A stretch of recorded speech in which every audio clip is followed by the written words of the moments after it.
Africa's emerging technologies, and also the aspect of how global innovations have a trickle-down effect on Africa, and of course here in Zimbabwe. And I continue the discussion with Nicholas Chirume, a regular contributor to the Mint, as well as a tech expert. Now, Nick, picking up from where we left off, what is your assessment of the Zimbabwean startup ecosystem? All right. So I would like to say that is quite a good solution and quite a big push to innovation. But we do have a couple of issues that would arise, actually arising with the Zimbabwean startup system. The first one would be lack of funding. So we have a lot of people out there who have great innovations, great ideas, but due to the lack of funding, they're not actually able to implement them. And this is leading to them actually migrating to countries that are able to maybe access these funds and give them access to these funds. And then you'd find out that some of these great innovations are now being done in other countries. We have innovators that have moved to UK and actually been able to produce things that would have been very helpful if they had actually been done in Zimbabwe, right where we are. We also have idea theft.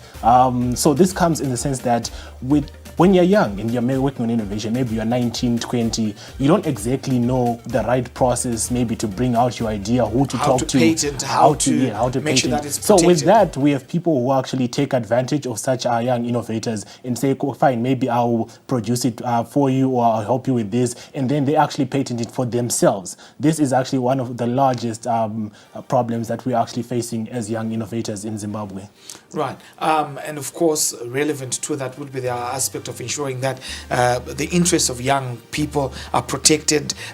You've got several organizations, you've got the title deeds, of course, of Zimbabwe, as well as ARIPO organizations that see to it that ideas are protected. You've got a very interesting scenario where Maheo is produced in Zimbabwe, in South Africa, but it was sometime about 2 years back patented in Europe. But this is an African product that's been produced in Africa by our Magogos for the longest of period, and you're surprised to find that very same product being patented in Europe. I think, yeah, what we can also then look at is we also have very few advisors who can actually advise on this topic. We might need a bit more entrepreneurs coming into the light and giving some of these young entrepreneurs some advice on what they can exactly do, where they can go, where, because as you just see now, you are actually quite the resource for knowledge, but then you need to then give it to the young entrepreneurs, then they can come through and they give you these innovations that they have. And that's why we're having, of course, this very conversation now. Moving on to another subject,